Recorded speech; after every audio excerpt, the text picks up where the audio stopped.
አሁን ባለንበት መንግስት የሲዳማ ብሔረሰብ ከሌላው የተለየ ከየትኛው ብሔረሰብ የተለየ ከባድ አፈና ከባድ ተጽዕኖ ከባድ ረገጣ ብዙ የሚነሱ ነገሮች አሉ። ከየክልል ጥያቄ በተመለከተ ብዙ በአሉታዊ መንገድ የተረዱ ብሔረሰቦች አሉ። የክልልን ብናነሳ በየትኛውም ክራይቴሪያ በኢትዮጵያ ውስጥ እንግዲህ ነባራዊ ሁኔታ እያየን ነው ያለነው። ሀራሪ ብሔረሰብ እንደው ማንሳት ቢያስፈልግ ያለውን እውነት ስለምንነጋገር 200,000 ፖፑሌሽን የማይደርስ በኦሮሚያ እምብርት ውስጥ በኦሮሚያ ውስጥ ያለ ክልል ነው። ጂኦግራፊካሊ እንኳን ቢባል ማንሳት ይቻላል። በጣም በቁጥር ከሲዳማ የሚያንሱ በፖፑሌሽን ቁጥር የሚያንሱ ብዙ ክልል በሆኑበት ሲዳማ ክልል አይደለም። እሱ እስከ መጨረሻውም ጥያቄ ነው። ምክንያቱም ህገ መንግስታዊ መብቱ ነው የሲዳማ ህዝብና ከዛ ባሻገር የትም በዓለም ውስጥ ታይቶ በማይታወቅ ሁኔታ ልማት እንግዲህ አንድ መንግስት የህዝብ ውስጥ ኢኮኖሚያዊ ማህበራዊ ለውጥ ለማውጣት የህዝብ አገልጋይ ለመሆን በህዝብ ዋናው ታርጌቱ የሚሾመው ለመቀየር ነው። የሀገሪቷንም ሆነ የህዝቡን ለውጥ ለማምጣት ነው ህዝብን ሪፕሬዘንት አድርጎ የሚመጣውና በሲዳማ ውስጥ ከሌላው በተለየ አሁንም አላቅም እንግዲህ ሌላ አካባቢ ሊኖር ይችላል ልማት በጣም በሚገርም ሁኔታ ተቀጣጥሎ እንግዲህ የሲዳማ ዴቨሎፕመንት ፕሮግራም የሲዳማ ውስጥ ብዙዎች በትምህርትም ሆነ በዚህ በገጠር አካባቢ ባለው ልማትም ሆነ በከተማ አካባቢ መፍረስ አለበት ተብሎ ያን ቲም የሲዳማ ዴቨሎፕመንት ፕሮግራም ወይም ሲዳማ ዴቨሎፕመንት ኮርፖሬሽን ማይክሮ ፋይናንስን በውስጡ ብዙ ነገር ይዞ በሲዳማ ውስጥ በጣም በጥሩ ሁኔታ ሲንቀሳቀስ የነበረው በፌደራል መንግስት ባለፈው በሲዳምኛ እንዳወራ ነው እንዲፈርስ ተደርጓል። ይፍረስ ተብሎ በትክክል እንደው ምንም ሰምና ወርቅ በሌለበት ሁኔታ ያን ቲም ሲመሩ የነበሩት አሁን ብዙ ጊዜ ይነሳል እንግዲህ በሲዳማ ውስጥ አሁን ዶክተር ኦላሳ ቲሙን በመምራት በቀደምትነት የሚጠቀሰው ነውና ከዛም አልፎ እንግዲህ እሱም ከዛው ጋር ተያይዞ ወደ ስደት የሚወጣበት እንደዛ ሆኖ የፈረሰበት ሁኔታ አለ። ይሄ ሌላ ቦታ ይደረግ አላቅም። ሲዳማ ውስጥ ግን በሚያሳፍር ሁኔታ ሆኗልና እሱንም እንደው አጭር ነገር እንድትል ፈልጋለሁ። ምክንያቱም አሁን የልማቱ ነገር ሲነሳ የሚታይ ነገር ነው። በግልጽ በህዝቡ መካከል ህዝቡ የሚፈልገው ነው። ህዝቡን ዛክ የተበተኑትን ያን ቲም በናፍቆት ሲዳማ እስካሁን ታይቶ የጠፋ ነገርና ህዝቡ ያን ቀኑን የነበረውን ወቅት የሚመኝ አይነት ልማት የነበረ ነው። ወይም የሚካድ ነገር አይደለም። በህዝብ ውስጥ ጎልቶ የታየ ነው። ልማቱ ታንጀብል የሆነ ልማት ነበረ። ከዛ ባሻገር ደግሞ ከጥቂት ዓመት በፊት በሐዋሳ ዩኒቨርሲቲ በፕሮፌሰር ዮሴፍ ሲመራ በነበረበት ዩኒቨርሲቲው ሁለት ጊዜ አንዴ በናሽናል ሌቭል አንደኛ በመውጣት ሁለተኛ በመውጣት በነበረበት በሱ አመራር በነበረበት የሪፈራል ሆስፒታሉን በሐዋሳ ዩኒቨርሲቲ ስር ሆኖ በጣም አመርቂ ውጤት ባመጣበት ወቅት ፕሮፌሰሩ እንግዲህ መሸለም ወይም ከዛ ሌቭል ወደ ሌላው በአገሪቷ ሌቭል ወይ በሌላ ትልቅ ቦታ ያለውን አቅም ማዋጣት ሲገባው በተራ ደብዳቤ በመዝገብ ቤት በኩል ተደርጎ ተባሯል። እና ለምን ይመስልሃል አንተ? ያው አንተ በውስጡ ብዙ ከልምድም አንፃር ብዙ ነገር አካብተሃል ሰርተሃል። ለምንድን ነው ሲዳማ ታርጌት ተደረገበት? ለምንድን ነው ከሌላው የተለየ ነው የምለው? እውነት ለመናገር ሌላ ቦታ የሚኖራል፣ ግን ከሌላው የተለየ እንግዲህ የልማቱ ትሩፋት እስካሁን የልማት ቅድም እንዳልነሳው እስካሁን ህዝቡ የሚናፍቀው ነው። የአንድ መንግስት ደግሞ የህዝብን ኢኮኖሚያዊ ማህበራዊ ሁኔታ ለመቀየር የህዝብ አገልጋይ ነው።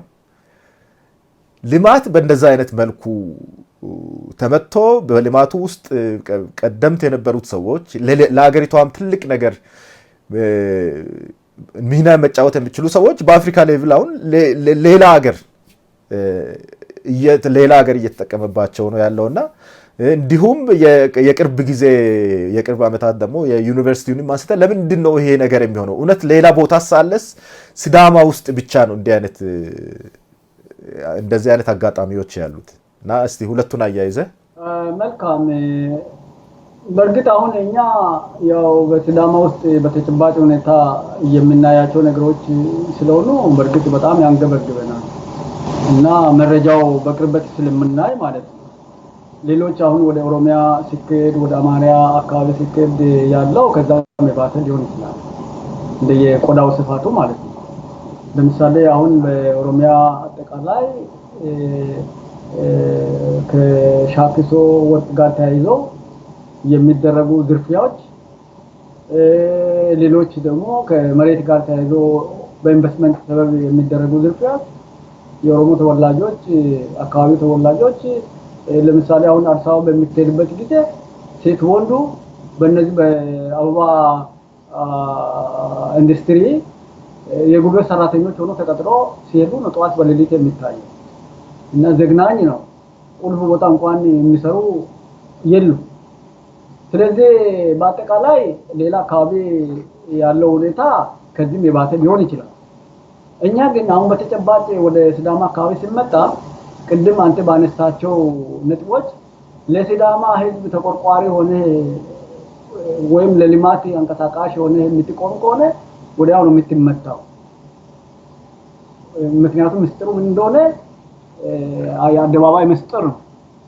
እንዳትሞት እንዳትኖር ለማኝ ሆነ የመንግስት ተላላኪ ሆነ የመንግስትን ደግሞ ጦምባ እየነፋ ምክንያቱም በኢኮኖሚ ያልበለጸገ በፖለቲካው ያልዳበረ በማህበራዊ ትስስሩ ባልተጠናከረ ማህበረሰብ ውስጥ መንግስትን ቻሌንጅ ለማድረግ አቅም አይኖርም። ለማኝ ነው። የስንዴ ለማኝ ሆኖ ስንዴን እያቀረበ የሚኖር ነው አሁን አብዛኛው የሲዳማ በሲዳማም በሌሎች አካባቢ። ምክንያቱም ያን ስንዴ በማግኘቱ ደስተኛ እንደሆነ በቃ መንግስት እንደ ዋስትና አድርጎ እንዲያይ ነው ያደረገው። ለማኝ እንዲሆን የኢኮኖሚ ጥገኛ እንዲሆን ነፃነት ፍሪደም እንዲኖረው እንዳይኖረው ነው ትልቁ ነገር። በቃ ኢህአዴግን ልክ ህዋትን እንደ ዋስትና አድርጎ እየቆጠረ ለዚህንተ ዓለም እንዲኖር የተደረገ ሴራ ነው። በዚህ ምክንያት ቅድም ያነሳቸው ኤስዲሲ ሲዳማ ማይክሮ ፋይናንስ አወቃቀር አመሰራረቱን በተመለከተ በእርግጥ በሲዳምኛ ትንሽ ባለፈው ግሪን ላይ ሰጥቻለሁ። ዝርዝሩን ከሄድን በእውነት ያ በሽታ ውስጥ የሚጥል ነገር ነው። በ1987 ዓመተ ምህረት በአይሪሽ ኤድ በሲዳማ ዴቨሎፕመንት ፕሮግራም ባይላተራል አግሪመንት ምክንያቱም በትምህርት በጤና በፕላኒንግ በፋይናንስ በተለይ በእነዚህ በልማት ተቋማት አማካይነት አይሪሽ ኤድ በመንግስትና በአይሪሽ ኤድ በተደረገው ስምምነት ይሄ ፕሮግራም ደግሞ በሲዳማ ውስጥ ተቀባይነት አገኘ። ስለዚህ ፕሮግራሞቹ ቀጣይነት እንዲኖረው ፕላኒንግ ላይ ሲመራ የነበረው ዶክተር ወላሳ ነበር። ዶክተር ወላሳ በዚህ በልማት እንቅስቃሴ ዘርፉም ኢኮኖሚክስ ስለነበረ ፕላኒንግ ላይ ስለነበረ በጣም አክቲቭሊ ሲሰራ ነበር። በዚህ ምክንያት በእነዚህ ፕሮግራሞች በትምህርት በጤና በፋይናንስ እንግዲህ ፋይናንሻል ሲስተሙን በመምራት በከተማ ልማት እና ሌሎች እንግዲህ ልማታዊ ተቋሞች በኩል በገባው አግሪመንት መሰረት እንቅስቃሴው በጣም እየሰፋ ተቀባይነት እያገኘ መንግስትም የተለያዩ አዋጆችን እያወጣ ሲመጣ እነዚህ የተጀመሩ የልማት ተቋሞች ወይም የልማት ትሩፋቶች ቀጣይነት እንዲኖራቸው ምን መደረግ አለበት በሚለው በእነዚህ መምሪያ ውስጥ ያሉ ቡድኖች ተነጋግረው እንግዲህ የሲዳማ ዴቨሎፕመንት ፕሮግራም ኮኦፕሬሽን መልክ እንዲደራጅ ተደረገ። በአዋጅ በህጋዊ መልኩ መንግስት እውቅና ሰጠው። ሌላው ደግሞ ሴቪንግ እና ክሬዲት የነበረው በተለይ በግብርና ላይ የነበረው መንግስት ደግሞ አዋጅ አውጥቶ ህጋዊ ባለሆነ መልኩ ሴቪንግ እና ክሬዲት የመንግስት መዋቅር መስጠት አይችልም የሚል አዋጅ ሲያወጣ እዛ የነበረው ፕሮግራም ፌል እንዳረግ የሴቪንግ እና ክሬዲት ማይክሮ ፋይናንስ አዋጅ ደግሞ ሲወጣ የሲዳማ ማይክሮ ፋይናንስ ኢንስቲትዩሽን ተቋቋመ እሱም ራሱን ችሎ ወጣ ሌላው ደግሞ ሌሎች በገጠሪቱ አካባቢ በተለይ በኮሚኒቲ ዴቨሎፕመንት ተብሎ በኤስዲፒ 3 የነበረው በተለይ የውሃ ማቆር ስራ የምንጭ ማጎልበት ስራ ሌሎች ለሴቶች የወፍጮ ማቅረቢያ አገልግሎቶች ሌሎች የመንገድ በኮሚኒቲ ተሳትፎ ሌሎች አገሮች የነበረውን ተሞክሮ በማየት እንዲሰራ ኮሚኒቲን ሞቢላይዝ ለማድረግ እንዲሰራ ተብሎ ኮሚኒቲ ዴቨሎፕመንት ኮልታ በሚል ስያሜ ራሱን ችሎ ራሱን በኤስዲፒ ኤስዲሲ ራሱን ችሎ እንዲወጣ ተደረገ ይሄን ተቋማት ደግሞ ሲያንቀሳቅስ የነበረው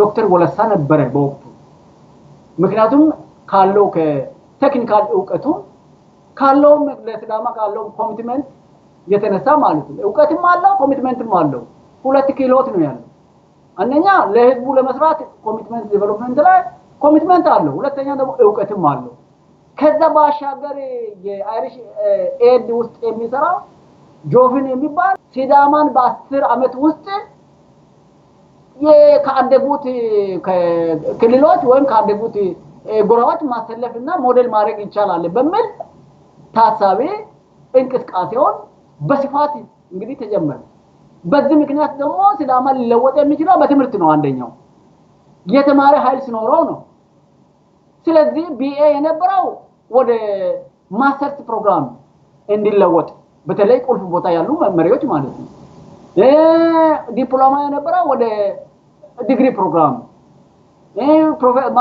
ማስተርስ የነበራቸው ወደ ፕሮፌሰርነት ማድረግ እንዲሸጋገሩ ወደ ሌሎች አገሮችን በመሄድ ተሞክሮ እንዲቀስሙ እዛም እንዲማሩ ወደ አውሮፓ ወደ አሜሪካና ሌሎች አፍሪካ ሀገሮችን ሄዶ እንዲማሩ ከፍተኛ በጀት እንግዲህ ተገኘ በአይሪሽ ኤድ አማካይነት ማለት ነው በርካቶች በዚህ ደግሞ የሲዳማ ተወላጆች ቢኤ ነበረው የመጀመሪያ ዲግሪ የነበራቸው በሙሉ ማስተርሳቸውን የሰሩት በዚህ ነው በግብርና ውስጥ ያሉ በፋይናንስ ውስጥ ያሉ በጤና ውስጥ ያሉ በከተማ ልማት ውስጥ ያሉ በአሁን በህይወት ያሉ በዛቸው የኤክስፖዠራቸው መነሻም ይሄ ተቋም ነበር በርካታ የልማት እንቅስቃሴ ነበርና ይሄ ደግሞ ለሌሎቹም ራስ ምታት ሆነ ለነ ዶክተር ካሱ ላላ ስለዚህ ማይክሮ ፋይናንስ ደግሞ የሲዳማ ማይክሮ ፋይናንስ የሚለው ፈርሶ የክልሉ እንዲሆን ከፍተኛ ትግል ተደረገ ሁለተኛ ኤስዲሲ የሚባለው ኮርፖሬሽን መፍረስ ያለበት ተቋም ነው ምክንያቱም አዋሳ ከተማውን አርከበ ቁባይ የወሰደው መሬት ለሲሜ ኢንዱስትሪያል ፓርክ ምናልባት በኋላ ለናነሳ እንችላለን የወሰደው መሬት ወደ 100 ሄክታር እንግዲህ አንድ ግለሰብ ታደሰ በላይ ወደ 100 ሄክታር ነው እዛ ያለው ለምን አገኘ የሚል ተቃውሞ የለኝ ግን ኤስዲሲ በሲዳማ ስም የተደራጀ ህጋዊ ድርጅት ነው የሲዳማ ልጆች ደግሞ በርካታ ሰራተኞች ያቀፈ ድርጅት ነው ስለዚህ ያ መሬት ደግሞ በኤስዲሲ ስር ነው የነበረው ቁልፍ ቦታዎች ነበሩ በእነዚህ በኤስዲሲዎች ታግሶ በሲዳማ ካሉት ከ9 ወረዳዎች አጠቃላይ የዴቨሎፕመንት ኤጀንቶች እነዚህ ኢንቲግሬትድ ሆኖ የተቀናጁ ሆኖ የለውጥ ኃይል እንዲሆኑ በየወረዳው ራሱ ገስት ሃውሶችም ተሰርቷል እንደውነቱ ቆዩ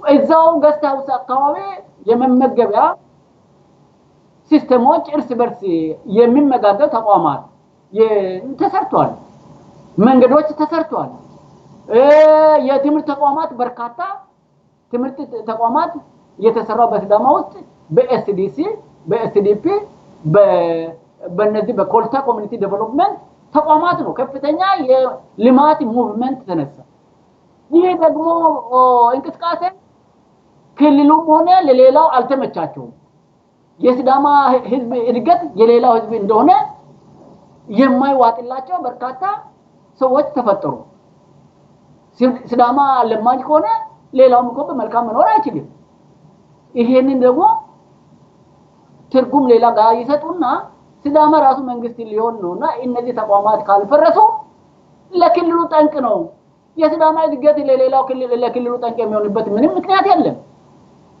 ስለዚህ ከፍተኛ እንቅስቃሴ ተነሳ ለዚህ መሳሪያ የሆኑት የብሔሩ ተወላጆች ናቸው በዚህ በሶየው በወላሳ ላይ ዘመቻም ተደረገ ከፍተኛ ዘመቻ ገንዘብ ሰርቋል እንዲህ ተደርጓል የራሱን መዋቅር ጎሳ ፈጥሯል በሚል በተለያየ የውሸት መረጃዎች መሰረት በሌላቸው መረጃዎች መልካም ስራ በመስራቱ የራስዎን ደካማ ጎኖች ሊኖሩት ይችላል ሰው ነውና ጉዑዝ አይደለም ማንንም መልአክ የለም ሰዎች ስራ በሰሩ ቁጥር የራሳቸው ሆነ ክፍተቶች ደካማ ጎኖች በየትኛውም አንግል ይኖራል ግን ወላሳ በመሰረቱ ኮራፕት አይደለም እንደውነቱ መሪ ሆኜ ያቃል ምክንያቱም እነ ኤስዲሲ ማይክሮ ፋይናንስም ኮልታም ሌሎችም ተቋማት ሲመሰረቱ ስለነበርኩ ማለት ውስጡን ስለሚያቃቸው አመራርም ስለነበርኩ የነም እጅ ስለነበረ አቃለው ዝርዝር ስለዚህ ወላሳ በባህሪው ኮራፕት አይደለም ስለዚህ ከዛም በኋላ ያንን መዋቅር ወላሳ ውስጥ እዛ የነበረው ምክንያቱም ኤስዲሲ አጠቃላይ ህንጻዎች የተሰሩ ስራዎች በሙሉ መኪናዎች ተሽከርካሪዎች በሙሉ ሌላውን አስደነገጠ ሌላው ህዝብ ሲያዝግ ከመደሰት ፋንታ አስደነገጣቸው ስለዚህ ዘመቻ ተደረገ ተክላይ ወልድ የብሔራዊ ባንክ ገዢ ነውና ሲዳማ ማይክሮ ፋይናንስን ሊያጠፋ ሊያደይም የሚችል እሱ ነውና ለሱ አመራር ተሰጠ ይሄ ሰው ተቸገረ ህጋዊ ተቋም ነው ከፍተኛ እንግዲህ ሲዳማ ውስጥ ሴቪንግ እና ክሬዲት ሲስተሙ በከፍተኛ ነው ተሄዷል በርካታ የስራጥዮች ስራ አግኝቷል በርካታ ልጆች ደግሞ በዛ መዋቅር ውስጥ ሆነው ደግሞ ተምረዋል አሳድጓል ራሳቸው በርካታ ዜጎች በቁጠባ ሲስተም ደግሞ በጣም ተጠቃሚ ሆነዋል ሲዳማ ብቻ አይደለም አዋሳ ከተማ ያለው ሌላ ብሔረሰብም ተጠቃሚ ነው ስለዚህ ሰውየው መጥቶ ራሱ በአካል መጥቶ ቸገረው ምክንያቱም ለምንድነው ጠቅላይ ሚኒስትሩ የሞተው ሟቹ ጠቅላይ ሚኒስትር አይርላንድ በሄደበት በአይሪሽ ፓርላማ ላይ ንግግር ሲያደርግ በተለይ የሰጣችሁን እርዳታና ድጋፍ በጣም የሚያስደስት አመርቄ ነው በጣም በእኛ በኩል በጣም ድጋፍ የምንሰጠው ነው በተለይም ግን በደቡቡ አገራችን ክፍል በሲዳማ ላይ የተሰጠው እርዳታ ክልሉና መንግስታችን ተፈታትኗል ነው ያለው እቺ ነች በቃ የተናገረው በቃ እቺ ወርደች ከዛም በኋላ አይሪሽ መንግስት ራሱ ፎክ ነው የሆነው ምክንያቱም እንግዲህ ያገሪቱ መሪ ነው ይሄን ጊዜ ወዲያው በሁለተኛ ቀን በፕሌን ነው ብራንዳን የሚባል ቀጥታ የመጣው ሁለት ጦርነት ነው የተፈጠረው አንደኛ በወላሳ ላይ ዘመቻ ነው የተደረገው ሁለተኛ ደግሞ ጆቪኒን ደግሞ ለማጥፋት ከፍተኛ ዘመቻ ነው የተደረገው በአንድ በኩል ከዛ የመጣው አይሪሽ ኤድ የመጣው ጆቪን ላይ ዘመቻ ተከፈተና እንደመጣ እነ ዶክተር ኢኮኖሚ ዘርፍ ነበር በወቅቱ አጠቃላይ ሲዳማ ዞን ካቢኔ ተሰብስቦ ይሄ ተቋም እንዲዘጋ ብሎ መመሪያ ሰጠ ሰውየው ፈረንጁ ህጋዊ ተቋምን ደግሞ ካቢኔው ቁጭ ብሎ ደግሞ መዝጋት የሚችልበት ምንም ግራውንድ የለም ለምን መንግስት እንዲህ አይነት ተቃውሞ ስላቀረበ ይሄ እውነት ነው አሁን ምናልባት ይሄንን ሚዲያ የሚሰሩ ሰዎች ሲዳማ ውስጥ ያሉት የሚያውቁት እውነት ስለሆነ ማለት ከዛም በኋላ እንዲዘጋ ነው እንግዲህ መመሪያ ሰጠው እንግዲህ ማታ ስንገናኝ እኔም ካቢኔ ውስጥ ነበርኩኝ አቅም ግንባታ እና ዶክተር ከበደ ካንጁላ ነበር ኢኮኖሚ ዘርፍ በዋናነት የሚያንቀሳቅሰው እሱ ነው እና ፒና ሆቴል ላይ ማታ ራቴ ግብዣ ላይ ቀጥታ እኔም በነበርኩበት ይሄንን አመራር ነው የሰጠው በአስቸኳይ እንዲዘጋ ማይክሮ ፋይናንስም ሆነ ኤስዲሲ ከሲዳማ ዴቨሎፕመንት ፕሮግራም ካልሆነ በስተቀር ኤስዲሲም ኮልታም ማይክሮ ፋይናንስም በአስቸኳይ እንዲዘጋ በሚል አመራር ሰጠ ይሄ አመራር ሰጠ እንጂ አፈጻጸም ላይ እንዴት መተገበር እንዳለበት ነገሩ አልገባውም ሰው እና ይሄንን ከተናገረ በኋላ ተክላወል ነው የተላከው መጣና ማይክሮ ፋይናንስን መዝጋት የሚችልበት ምንም ግራውንድ እንደሌለ አነሳሰው ምንም አይነት ኤስዲሲ ማይክሮ ፋይናንስ የማይነጣጠሉ ስለሆነ አሁን ያለን አማራጭ ማይክሮ ፋይናንስ ራሱን ችሎ ቀጥታ እንዲደራጅ ማድረግ ነው ኤስዲሲ ራሱን ችሎ እንዲሄድ ማድረግ ነው ከዛ ውጪ መዝጋት አይቻልም ብሎ ነው ሄዶ ሰው የእውነቱን ተናግሮ ነው ስለዚህ አልሞት ባይ ተጋዳይ ሆኖ እንዲያልፍ ተደረገ እስካሁን ድረስ ማይክሮ ፋይናንስ አለ ሌላው ኤስዲሲ ደግሞ እዛው ባለበት ምክንያቱም ኮርፖሬሽን ስለሆነ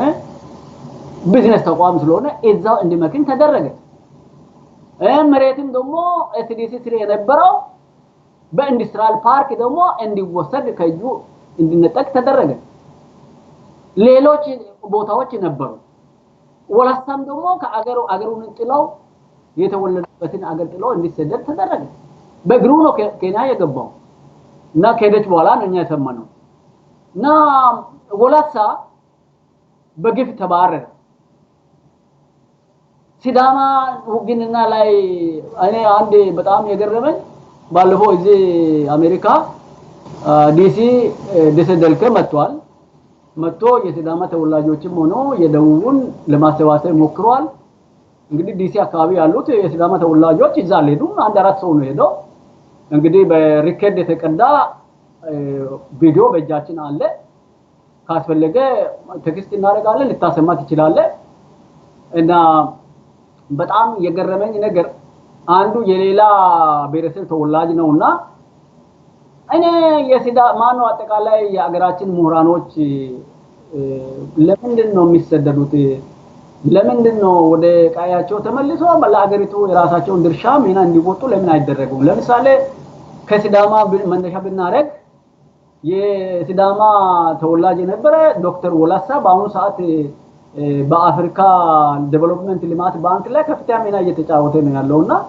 እንዲህ አይነት ዳይናሚክ የሆኑ በጣም ዕውቀት ያላቸው ምሁራኖች ወደ አገራችን ተመልሶ እንዲደግፉ ለምን አይደረግም አንዱ ይሄ ነው ሁለተኛ ጥያቄ ያነሳው ሲዳማ ክልል የመሆን ጥያቄ ለምንድን ነው የታፈነው ሐረሪ ለምሳሌ 100,000 እንኳን ያልሞላ የራሱ ክልል አለው ሌሎች ደግሞ ከሲዳማ በቁጥር ደግሞ ያነሱ ክልል እንትን ብሔረሰቦች ክልል አላቸውና ሲዳማ ክልል የህገ መንግስታዊ ጥያቄ ጠይቆ ለምንድን ነው የታፈነው እና እንዲህ አይነት ጥያቄ ያነሳል ሌላ ብሔረሰብ እንግዲህ አሁን የተቀዳ በአንዱ ወጣት በእንትኑ ቀድቶ አሁን እኔ በጆሮ ነው ሰማሁት እንግዲህ እሱ የተናገረውና እንደተ ወዲያው ተቆጣና ምክንያቱም ያለው 40 በርካታ ብሔረሰብ ስለነበረ ሲዳማን ሲሰድብ ነው እንግዲህ ዕውቅና ሊያገኝ የሚችለው በተሳሳተ ግንዛቤ ማለት ነው እንደ ሲዳማ ክልል የመሆን ጥያቄ አብሮ የጠየቀው ራሱ ጥያቄ ላይ የነበረ ያጸደቀ ሰው በአሁኑ ሰዓት ዶክመንት በቪዲዮ የተቀረጸ በእጅ የተጻፈ የክልሉ ብሔረሰቦች ምክር ቤት የጻፉት ደብዳቤዎች ተበትነው በየቦታ ያለ ይሄ ሰነድ ባለበት ምንድነው ብሎ የመለሰው ሲዳማ ክልል የመሆን ጥያቄ አላነሳም የግል ሰዎች ጥያቄ ነው አለ ስለዚህ እኛ ያኔ የኢትዮጵያ ማን የደቡቡ ብሔረሰቦች አንድነት መሪ መሆነ በጣም ያኮረኛል አለ በጣም የሚገርም ነገር ነው ምክንያቱም ሲዳማን ከተደበ ነው እንግዲህ ዕውቅናውን የሚጨመርለት ከዚህ በፊት በጣም ነው የሚያከብረው ይሄ ከዛም በኋላ ይሄ በቪዲዮ ከሰማው በኋላ በጣም ነው ነርቨስ የሆንኩት እና ይሄ ግፍ ነው ስለዚህ ወላሳ ደግሞ በሚመለከት መጥቶ ይሰራሉ ብሎ ካለ ማንንም አልከለከለው በራሱ ጊዜ ነው ወጥቶ ሄደው አለ ስለዚህ በሩ ክፍት ነው አለ ማንንም ምሁራን መጥተው አገራችን ላይ ኢንቨስት እናደርጋለን ማኖ የራሳችን ድርሻ እንወጣለን ብሎ ካሉ ምቹ ሁኔታ ነው ያለው ስለዚህ መምጣት ይችላል ማንንም አልከለከለው በራሱ ጊዜ ነው የሄደው በራሱ ጊዜ ቢመጣ ምንም በሩ ክፍት ነው ብሎ ነው ተናገሩ በጣም የሚገርም ነገር ነው ስለዚህ ኤስዲሲ በዚህ ስታክ ነው በአሁኑ ሰዓት አልሞት ባይ ተጋዳይ ሆኖ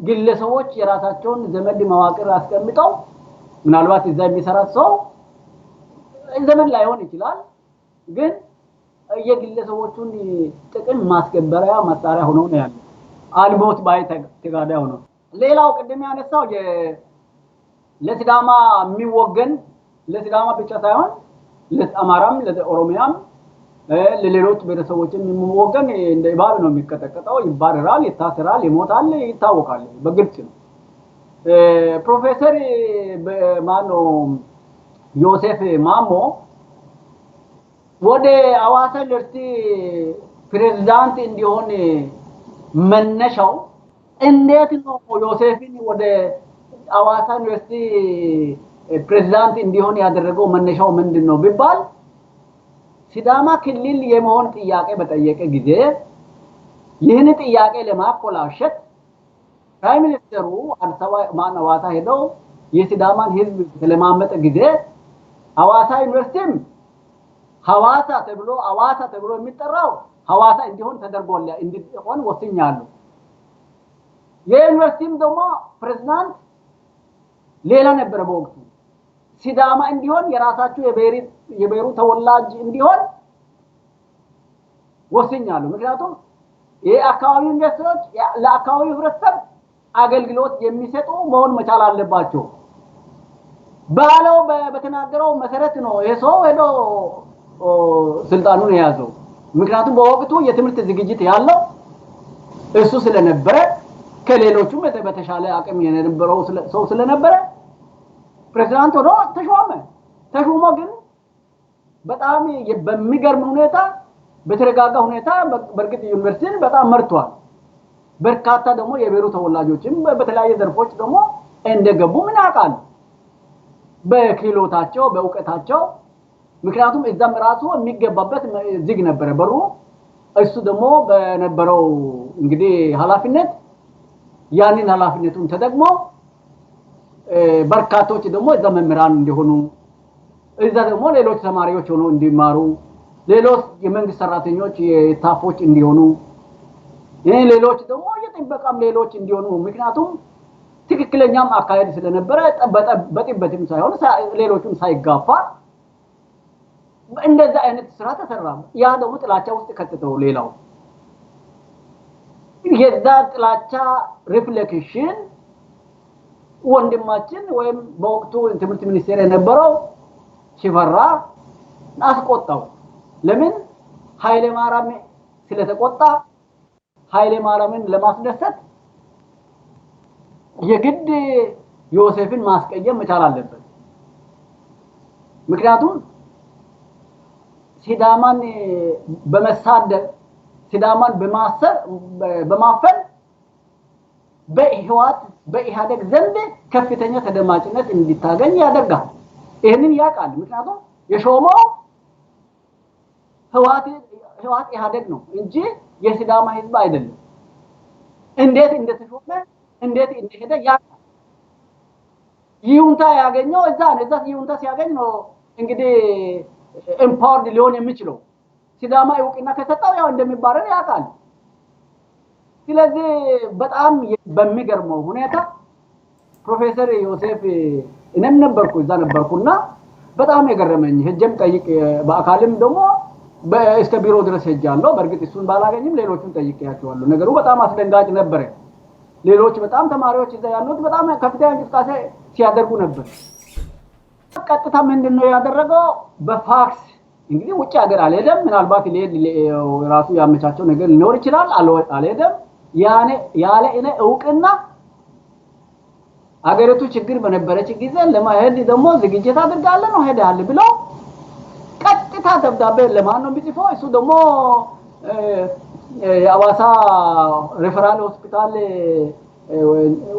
እንትን ንግግር ነበረው ለዛ ጉዳይ ሄደው እንግዲህ የመንግስትን ፖሊሲ ለማስፈጸም ሄደው እዛ እያለ ሲመጣ ደግሞ ጻፊዋ ጋር ደብዳቤ በፋክስ ተደርጓል ባጭር ወረቀት ነው ባይና አይቻለሁ በጣም በቁራጭ ወረቀት እኮ ነው ይሄ የሰብአዊ ክብርን መንካት ነው የሲዳማ ምሁራን ደግሞ የተማሩ ሰዎችን ኢንካሬጅ ከማድረግ ይልቅ ዲስካሬጅ ተደርጎ ሽዋ እንዲሆኑ ሌሎች ተከታዮች የሚማሩት እንዲላሸቁ የተሰራው ደባ ነው ለዚህ ደግሞ ማስፈጸሚያ ሽፈራ ነበር ሽፈራ ይሄን ደብዳቤ ሲጽፍ እኮ ትምህርት ሚኒስቴር ፈተናው ተሰርቆ ግራ ገብቶት በነበረ ጊዜ እኮ ነው ምክንያቱም ይሄን ካደረገ ሌላ ቦታ ያው ሹመት እንደሚያገኝ ያውቃል የተሻለ መድረክ እንደሚያገኝ ያውቃል ዮሴፍን በማባረሩ ማለት ነው ዮሴፍ ምክንያቱም እሱ ብቻ ሳይሆን ከሱ በስተጀርባ ያለው ሲስተም ያውቃል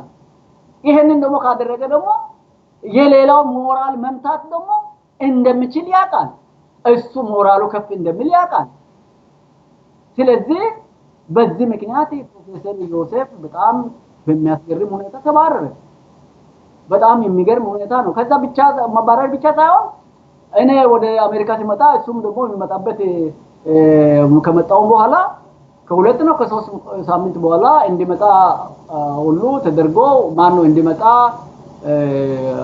ፕሮግራም ነበረው እኔ እንደውም አቀባበል ለማድረግ ሄደን ለመቀበል አንድ ጓደኛ ፕሮፌሰርን እንዳመጣለን ብሎ ስለኝ ዘመዱ ነውና ሲኔል ደግሞ ሳይመጣ ቀረ ስለዚህ ምንድነው በአጠቃላይ የሲዳማ የለውጥ አመራማጆች በጣም የተሻለ ዕውቀት ያላቸው ዕውቀት ጥበብ ያላቸው ሰዎች እንዳይኖሩ ለማቆላጅ ምክንያቱም እዛ ያለው ሞዴል የሆኑ ሰዎችን ከተመታ ሌላው እንደሚበተን ያውቃሉ ትንሽ የነቁ ሰዎች ደግሞ ከውስጥ ደግሞ ሲጠፉ ሌላው ደግሞ ለመምጣት ጊዜ እንደሚፈጅ ያውቃሉ ስለዚህ ለዚህ ደግሞ ማስፈጸሚያ መሳሪያ የነበሩት የብሔሩ ተወላጆች ናቸው ከዛ ከእነሱ በስተጀርባ የሆነው የሚሰራው ወያኔ ኢህአዴግ ነው ከዛ ደግሞ በተለይ በደቡብ አካባቢ አቶ ሽፈራና ፕራይም ሚኒስተር ባሁኑ ጊዜ ያለው ኃይለማርያም ደሳለኝ ነው ኃይለማርያም ደሳለኝ ደግሞ ሲዳማን ለማጥቃት የማያረገው እንቅስቃሴ የለም ይሄ ተሳክቶለታል ሽፈራን በማስቀመጡ ማለት ነው ስለዚህ ሲዳማ ጉዳይ ላይ ጠበቃ ሆነ ከቆምክ በየትኛው መንገድ አድኖ ነው የሚገሉት በየትኛው መንገድ አስሮ ወደ ቤት እንድትመለስ ያደርጋል ዱካሌ ላሚሶ ግብርና ኤክስቴንሽን ባለሙያ ነው እንግሊዝ ነው እንግዲህ ኤክስቴንሽን ነው ማስተርሱን ያሰራው የተማረው ደግሞ ይሄ ሲስተም ያስተማረው አይደለም በደርግ ጊዜ ነው በራሱ ጊዜ ነው የተማረው በጣም እንደሱ አይነት የኤክስቴንሽን ባለሙያዎች የግብርና ኤክስቴንሽን ባለሙያዎች ጥቂት ናቸው ያንን ለሲዳማ ተቆርቋሪ በመሆኑ ብቻ ተወግደው ይሄው አሁን ቆም እስረኛ በሽተኛ ነው ቤት ነው ያለው ታና ለሲዳማ አሁን ጥብቅና መቆም ማለት አደጋ ውስጥ እንደመግባት ነው የሚቆጠረው ደግሞ ለብሔሩ የሚነገረው ሌላ ነገር ነው ለብሔሩ ተወላጆች የሚነገረው ሌላ አዋጅ ነው ያንን አዋጅ የሚያስፈጽመው ደግሞ የብሔሩ ተወላጆች ናቸው ይሄ ደግሞ በእግዚአብሔር ዘንድ ያስጠይቃቸዋል ሰው እንኳን መጠየቅ ባይችል እግዚአብሔር ደግሞ ትውልድ ደግሞ ይጠይቃቸዋል ስለዚህ ቅድም ላልከው የነ ወላሳ መባረር ወላሳ ብቻ አይደለም ወላሳ ስለ ያሉት የሰራተኞች ሹፌሮች ሁሉ እኮ ተባረዋል ስለዚህ እኮ ወላሳ ብቻ ሳይሆን ማህበሩ በሙሉ ነው የተመታውና ለሲዳማ ተቆርቋሪ መሆን ማለት መጠቃትና መሞት መሰደድ ስለ ኢንዱስትሪያል ፓርክ ቅድም አንተም እንዳስረዳው ኢንዱስትሪያል ፓርክ አሁን ያ ቦታ ስታብሊሽ የተደረገበት ያ ፓርክ የተሰራበት የሲዳማ ዴቨሎፕመንት ፕሮግራም ቦታ ነበረ እንግዲህ ብዙ የሚባልለት ነው እንግዲህ ብዙ የሚወራለት ነው ኢንዱስትሪያል ፓርኩ ከዚህ በፊት በሲዳማ ሄሪቴጅ ኔትወርክም በተለያየ ቦታም አውጥተን ነበር ከኢንዱስትሪያል ዌስቴጁ ወደ ሀይቅ ዲዛይን ተደረገው ወደ ሀይቅ እንዲፈስ ተብሎ ነው ከዛም ባሻገር ደግሞ ለብዙ ለሲዳማ ወጣቶች የስራ ዕድልን ፈጥሯል ተብሎ በጣም የሚዘከርለት ነውና አንተ ያነሳው ያው አንተ ብቻ ያነሳው ሳይሆን የሲዳማ ልማት ማህበር ወይ የሲዳማ ዴቨሎፕመንት ፕሮግራም ምን ያህል በሲዳማ ውስጥ ሲንቀሳቀስ እንደነበረ ሁላችንም የምናውቀው ነው። መሬቱ እንግዲህ የነበረ ነው። አሁን የኢንዱስትሪያል ፓርኩ አልቆ ስራ ላይ ነው ያለውና ለሲዳማ ህዝብ ጥቅም ከዛ ብንጀምር እንግዲህ የሲዳማ ተጠቃሚ ከሆነ እዛው በሲዳማ ውስጥ ያለ በዛው አካባቢ ያለ በዛው ሀገር ያለ ሰው ተጠቃሚ ነው። ስለ ሲዳማ የምናወራው እንግዲህ መነሻ ከቤት የመጀመርን ያክል ነውና ለዛ ኢንዱስትሪያል ፓርክ ከሃይቁም ወስቴጁ ወደ ሃይቁም እንግዲህ ዲዛይን መደረጉንም ታደሳለ። ግን ያ ኢንዱስትሪያል ፓርክ ለሲዳማ ወጣት ወይ ለሲዳማ ህዝብ ጠቀሜታ ከዛ ግምት ውስጥ በማስገባት ምንድነው ጥቅሙ? ለሲዳማ ህዝብ የሚጠቅመው ምንድነው? እኔ ኢንዱስትሪያል ፓርኩ ለሲዳማ ህዝብ ያለው ፋይዳ ልማት ሳይሆን ጥፋት ነው ብዬ ነው የምነሳው። ጥፋት ምክንያቱም የአካባቢው ተፈጥሮ አደጋ ውስጥ ከገባ የሲዳማ ህዝብ ተጠቃሚ የሚሆንበት ምንም ግራውንድ የለውም። በአሁኑ ሰዓት ባደጉት ሀገሮች በ21ኛው ክፍለ ዘመን በከተማ አካባቢ በከተሞች አካባቢ የተገቡ ኢንዱስትሪዎች ከአየር ብክለት ጋር ተያይዞ የነበረው በአሁኑ ሰዓት ሁከት በዚህ አሁን በምንኖርበት በአሜሪካ ሀገር ቀላል አልነበረም። ያንን ኢንዱስትሪያል ዴቨሎፕመንቱን ለማስተካከል ከፍተኛ ጊዜና ገንዘብ ዕውቀት እንደሚጠይቃቸው ኢትዮጵያ ውስጥ ያለው መንግስትን ባዮቹም ያውቃሉ። ስለዚህ አዋሳ ኢንዱስትሪያል ፓርክን በሚመለከት የሲዳማን ህዝብ ብቻ ሳይሆን የኢትዮጵያን ህዝብ ለመበደል የተሰራ ሴራ ነው ብዬ ነው የማስበው። ምክንያቱም አዋሳ ከተማ የሲዳማ ህዝብ ብቻ አይደለም። አዋሳ ከተማ በርካታ ብሔር ብሔረሰቦች የሚኖርባት ከተማ ናት። ከዛም አልፎ የፍቅር ከተማ፣ የሰላም ከተማ። ምክንያቱም አዲስ አበባ ያለው ሰው መዝናናት ከፈለገ ወዴት ነው የሚሄደው? ወደ አዋሳ ነው የሚሄደው። በሁለት ምክንያት፣ አንደኛ የብሔሩ ካልቸር ባህሉ ሌላውን የሚያከብር መጤውን የሚያከብር ባህል ስለሆነ እንደማይተናኮሉ ያውቃሉ። ሰው ሴኩሪቲ መሆን ነው የሚፈልገው። ሴኩሪቲ ወዳለበት ቦታ መሄድ ይፈልጋል። ስለዚህ ኢንሴኩሪቲ ወደ ሆነበት ባለሀብቶቹ ወይም አቅም ያላቸው ሰዎች ቤተሰቦቻቸውን ይዘው መሄድ አይፈልጉም። ኢንቨስት ማድረግ አይፈልጉም። ገንዘብ ማውጣት አይፈልጉም። የፈለገ ወርቃማ እንኳን ቢሆን ግን አዋሳ አንደኛ የአካባቢው ህብረተሰብ ያለው መልካም ገጽታ ለአዋሳ እድገት ምቹ ነው ተፈጥሯል። በዚህ ምክንያት የፍቅር ከተማ ይባላል። አንደኛ ይሄ ነው። ሁለተኛ ደግሞ መልካም ገጽታ ምንድነው? ሀይቁ ነው፣ ተፈጥሮ ነው። የአዋሳ ሀይቅ ነው። የሐዋሳ ሀይቅ ደግሞ ለከተማው ያለው ውበት ለአገሪቱም ያለው ውበት ቀላል አልነበረም። አዋሳ ከአገሪቱ ካሉት ከተማዎች ሁሌ በየትኛውም ጊዜ በአንደኛ ደረጃ ይወጣል። በውበት በተለያየ መልኩ እንትን አላቸው፣ ቀመር አላቸው። እና እንደ መንግስት ያወጣ እንሰማለን፣ ይሸልማል። ሳይሸለም ያለፈበት ጊዜ እንዳልነበረ እኔ መረጃ አለ። የትኛውም ደካማ ሰው እንኳን ኃላፊነት ላይ ቢቀመጥ አዋሳ ከተማ ነባራዊ ሁኔታ እንዲሸለመው ያደርገዋል። ለምን? ሰው ስለሚወድ ማለት። አዋሳ መኖር ይፈልጋል። አዋሳ ቤት መገንባት ይፈልጋል። አዋሳ ኢንቨስት ማድረግ ይፈልጋል። እዚህ አሜሪካ እንኳን ከመጣው በኋላ ይገርማቸዋል። እኛ አዋሳን አሁን መሄድ እንፈልጋለን ይላሉ። ይገርማል። በርካታ ሰዎች ይጠይቁኛል፣ ኢንቨስት ማድረግ እንፈልጋለን እና እስከዚህ ድረስ ፍላጎቱ ቀላል አይደለም። ስለዚህ ይሄንን ፍላጎት እንግዲህ ለማጥፋት ለማኮላሸት ያለው አማራጭ ምንድነው? ሀይቁ የሚጠፋበት ስልት ዲዛይን ማድረግ ነው። ስልቱ የአዋሳ ከተማ ሀይቅ እንዲጠፋ ዲዛይን ለማድረግ ብቻ ሳይሆን አዋሳ ከተማ በኢንዱስትሪያል ፓርክ የሚመጣው ገንዘብ ከፍተኛ እንደሆነ ያንን ደግሞ ኢንዱስትሪው ግንባታ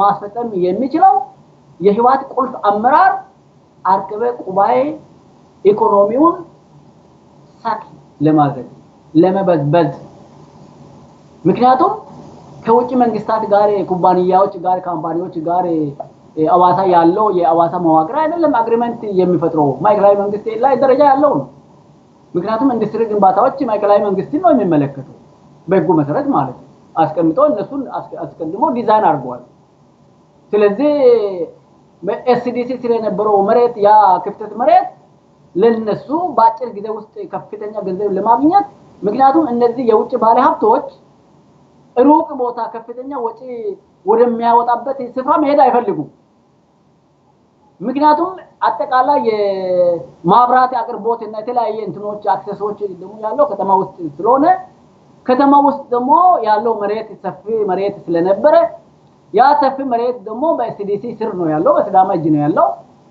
ለያንን አፈናቅለው ያንን ቦታ ከወሰዱ ደግሞ ከፍተኛ ገንዘብ ለህዋት አመራር እንደሚያሰጣቸው ያቃሉ በውጭ ጨርሰው ነው የሚመጡት ልጆቻቸውም ደግሞ ከበር ያገኛሉ ቻይና ይማራሉ የተለያዩ ቦታዎች አገሮች ሄዶ የመኖር መብታቸው ይጠበቅላቸዋል ጥቅም ነው ያን ጥቅም ደግሞ የክልሉ መንግስት ሲምቦል ነው በዋናነት ኢንዱስትሪያል ጉዳዮች አብዛኛው ፌደራል መንግስትን ስለሚመለከት አስተዳደራዊ ጉዳይ ነው እንግዲህ ወደ ክልሎች እና የሚመጣው ዞን የሚባለው ኮንሲደርም አይደረግም በመሰረቱ ስለዚህ ያንን ታሳቢ በማድረግ ሂሳቡን ሰርተው ጨርሰው ኢንዱስትሪያል ፓርኩን እናመጣለን ወደ 50,000 ስራጦች ደግሞ ይቀጥልላቸዋል ለዚህ ደግሞ ስዳማ ተጠቃሚ ይሆናል በዋናነት ሰዎቻችሁን አዘጋጁ ምክንያቱም ኢንዱስትሪ ውስጥ እንግዲህ በከፍተኛ ደረጃ ለመቀጠር በጣም ከፍተኛ የተማረ ሰው ኃይል ነው የሚያስፈልገው በሰከንድ ውስጥ ደግሞ ያንን የተማረ ኃይልን ማፍራት አይቻልም ምክንያቱም እንደዛ አይነት ዲዛይን አልተደረገም የአካባቢው ተወላጆች ደግሞ በግብርናና በተለያየ መልኩ እንዲማር ነው የተደረገው እነሱ ደግሞ በእነሱ ተቋማት ደግሞ ነገሮቹ መረጃ በእጃቸው ስላለ ኢንዱስትሪያል እንትኑ ውስጥ ቴክኖሎጂ እንትኑ ውስጥ ማን እንደሚቀጠር ያውቃሉ አስቀድሞ አዘጋጅተዋል ውጭ ሀገር በመላክ በርካታ ዜጎቻቸውን ቤተሰቦቻቸውን ልከዋል አመቻችተዋል እዚህ ደግሞ የተመቻቸ ነገር የለም ስለዚህ አምጥቶ 50,000 ዜጎች ደግሞ ስራ ቶምቦላ አይደለም ይሄ ሰዎች በሙያቸው ነው የሚቀጠሩት ዝም ብሎ በሰልፍ ደግሞ ተሰልፈው የሚገቡበት አርሶ አደሮች አይደሉም ስለዚህ በእንደዚህ ሁኔታ ኢንዱስትሪያል ፓርኩን በአጭር ጊዜ ውስጥ ያው ምቹ ሁኔታም ስለነበረ ወስደው ግለሰቦቹን ይሾማሉ ያው ችግር የለባቸውም በመሾም ላይ ምክንያቱም በስር የሚሰሩት እነሱ ናቸው ከላይ ቁልፍ ቦታ ቢሮ ኃላፊ ተብሎ የሚቀመጠው ሰው የራሱን ያው ኢምፓወርድ መሆኑን ነው የሚያየው እንጂ ሲስተሙን በዋናነት የሚሰሩት እነሱ ናቸው መዋቅር ሲስተሙ እንግዲህ አስቀድሞ አመቻችተዋል ስለዚህ በዚህ መሰረት ደግሞ የኢንዱስትሪያል ፓርኩ ባጭር ውስጥ ያለቀ ዘና አሁን ይገርማቸዋል አዋሳ ከተማ በአሁኑ ሰዓት ደግሞ ከጊዜ ወደ ጊዜ እየቀነሰ መጥቷል አሁን እኔ ሲመጣ በጣም የተደናግጠው ነው በጣም ቀንሷል ለምን ከነዚህ ቀደም ሲል ከዚህ በፊት በ1987 ላይ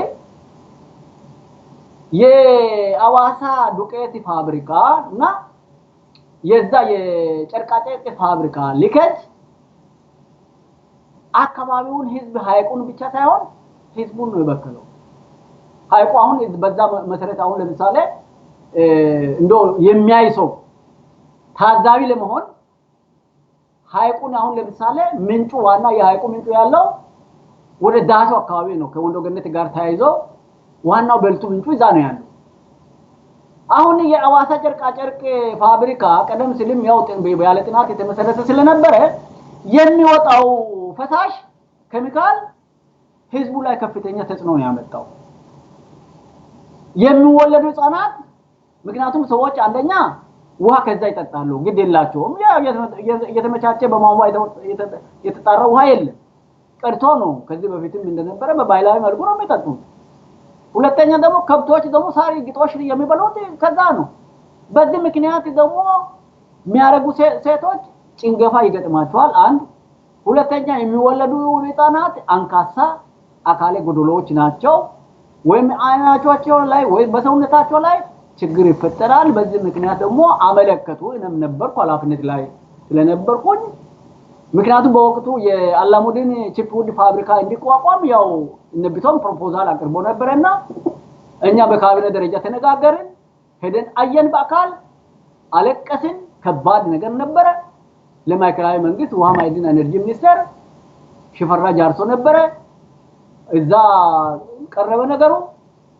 ክልሉም በርግጥ በነበሩት አስፋ ነበር መሰለኝ እነ ፕሮፌሰር ዝናው ደግሞ የአዋሳ ዩኒቨርሲቲ ፕሬዝዳንት ስለነበረ እሱ ደግሞ በጣም ኃይለኛ ተቆርቋሪም ነበር። የአዋሳ ሐይቅ እንደሚጠፋም ደግሞ የከመጨሁት ቁልፍ ሰው ቢኖር አንዱ ፕሮፌሰር ዝናው ነው። ፕሮፌሰር ዝናው ደግሞ በጣም እስካሁን ድረስ ሽንጡን ገትሮ ሐይቁ እየጠፋ እንደሆነ ተቃውሞውን በተለያየ መልኩ እየገለጸ እየጻፈ እየተጻጻፈ ዋጋ ከሚከፍሉ ከሲዳማ አርሶ አደሮች ጋር አንዱ እሱ። ስለዚህ በወቅቱም ደግሞ በጣም ኮንሸስም ስለነበረ ሰፊም አመለካከት ያለው የተማረም ሰው ስለነበረ ኮሚቴ ተዋቀረ ከፌደራል መንግስት ውሃ ማዕድንና ኤነርጂ ሚኒስቴር ከክልሉ ውሃ ማዕድንና ኤነርጂ ሚኒስቴር። ምክንያቱም ወይ አዋሳ ሐይቅ ማኖ ጨርቃጨርቅ ፋብሪካ መዘጋት አለበት ነው አንዱ ነው። ሁለተኛ ደግሞ ወይ ይሄ ሊኬጁን ኮንትሮል ለማድረግ የሚያስፈልግ ቴክኖሎጂ እንዲመጣ ማድረግ መቻል ያስፈልጋል። ይሄንን ደግሞ ማድረግ የሚችለው ማዕከላዊ መንግስት ነው። በክልሉም በዞኑም አቅም የሚሰራ አይደለም። ስለዚህ ይሄ ተደርጎ ህዝቡም ሰላማዊ ሰልፍም ሁሉ ወጥቷል። በዚህ ምክንያት የአላሙዲን ቺፕውድ ፋብሪካ ቆመ እንዲቆም ተደረገ። አገድንኛ እኛ በደብዳቤ ነን የጻፍኩት። ስለዚህ እንዳይሰራ ታገደ። የመጣው ማሽን በሙሉ እዛው ታገደ ቆመ። በእኛ ላይ ዘመቻም ተደረገ። ግን እግዚአብሔር ደግሞ ረድቶን ምንም ሳንሆን አለፍን። ስለዚህ አሁን ደግሞ ይሄን ታሪክ የሚያውቁ ሰዎች ይሄንን ኡነታው መሬት ያለው ኡነታውን የሚያውቁ ሰዎች የአዋሳን ውበትን ደግሞ የሚያጠፋ ተፈጥሮን በሚመታ የሲዳማን ብቻ ሳይሆን እዛ አካባቢ ያለው ነዋሪ ህዝብ ማንነት ምክንያቱም አዋሳ ከተማ የሚኖረው በርካታ ብሔረሰብ ነው። ትግራይ ተወላጆችም አሉ ኤርትራውያኖችም አሉ ሌሎች ተወላጆች በርካታ የደቡብ ሰዎችም አሉ። ስለዚህ ሲዳማ ብቻ አዋሳ ከተማ ተጠቃሚ አይደለም። አዋሳ ከተማ ብቻ ሲዳማ እየተደሰተ የሚኖርበት ከተማ አይደለም። ኢቭን ስልጣን ላይ ያሉት እኮ ከሲዳማ ተወላጅ ይልቅ ከሌላው ብሔረሰብ ጋር ነው አታችመንት ያላቸው እንደ እውነቱ ከሆነ ማለት። ይሄ ደግሞ መጥፎ ነው ብዬ አላስብም። መሆንም ያለበት ከባህላችንም አንፃር የሌላውን ብሔረሰብ መጤውን ብሔረሰብ ማክበር ደግሞ ባህላችንም ጭምር ስለሆነ አምናለሁ። ሌላውን ስናከብር ነው የኛ ጥቅምም የሚከበረው። ለኛም ደግሞ ሌላው ሞገሳችን ነው። ስለዚህ አሁን ደግሞ ኢንዱስትሪያል ፓርክ ደግሞ አርኬዌ የራሱን ድርሻ ምናልባት ኤፈርትም ሊወስድ ይችላል። የራሳቸው ሲስተም አላቸው ወስደው ይሄው በአጭር ጊዜ ውስጥ ተገንብተው ሲዳማን ደግሞ በርካታ ብሔረሰቦች ማኖ ስራጥዮችን እዛ እናስገባለን ብለው እነ ለመምጣት ሲመጣትን ሊመጣ አካባቢ ከፍተኛ ግጭትም እንደነበረ ምክንያቱም የትግራይ ተወላጅ ናት የህዋት አባል ናት እንግዲህ ወደ ቁልፍ አስተዳዳሪ ቦታ የተሾመችው ስራ አስኪያጅ ሆና ምክንያቱም ስራ አስኪያጅ ሆና የተሾመችው አካል ሰራተኛውን ቁልፍ ቦታ የመቅጠር የመምራት ስልጣን ያላት ኦፕሬሽናል ስራ መስራት ያላት እሷ ናት። ሌላው የሲዳማ ተወላጅ የነበረ አጠቃላይ እንዲቆጣጠር ውሳኔ ፖሊሲ ጉዳይ ላይ እንዲወስን ነው። ታች ያለው አፈጻጸሙ ላይ ብዙም ምን አክተር አይደለም። ስለዚህ በዚህ ምክንያት ደግሞ የተወሰኑ የሲዳማ ተማሪዎች የተማሩ ልጆች ስራጥዮች ሄደው ስራ ጠይቀው እንደተጋጩና ችግር እንደተፈጠረ እስከ ደሴ ጋም እንደተከደ መረጃ አልነበረም። ስለዚህ እንኳን በርካታ ሰዎች ተጠቃሚ መሆን ይቅርና በቀጣይ ከ2 እና ከ3 አመት በኋላ የአዋሳ ከተማ ባለበት መኪኖ እንዲጠፋ እንዲቆም የተደረገ ሴራ ነው። ምክንያቱም እነዚህ ወያኔዎች ጊዜያቸውና ሁኔታቸውን ጠብቆ መንግስት የመሆን ጥያቄያቸውን ሲያቀርቡ የብሔሩ ተወላጆች ደግሞ አየር ላይ ነው የሚቀርቡ።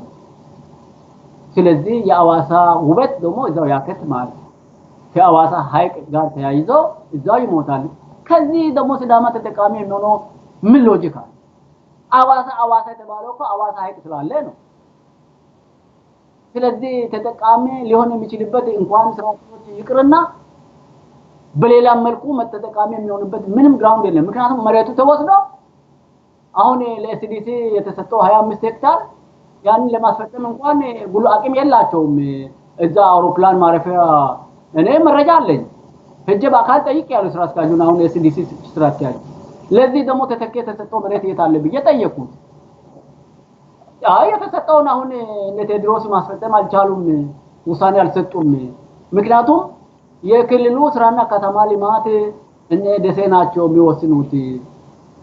ያንን እንኳን ለማስፈጸም አቅም እንደሌላቸው ነው እኔ መረጃ አለኝ። የክልሉ ስራና ከተማ ልማት ኃላፊ ደግሞ ሲዳማን ለማጥቃት ሆን ተብሎ ዲዛይን የተደረገ ሰው ነው። ለምን እንደሆነ አልገባኝም። ሲዳማ ከተጠቃ ምን እንደሚጠቀም አይገባኝም። እኔ እዛው ሆኜም አውቃለሁ። ስለዚህ ሲዳማን ያጠቃ ያው ሹመት ያገኛል፣ ክብር ያገኛል፣ ዝና ያገኛል። ስለዚህ ሲዳማ በዚህ የሚጠቀመው ጥቅም ሲዳማ ይቅርና ሌላ ብሔረሰብ እንኳን አይጠቀምም።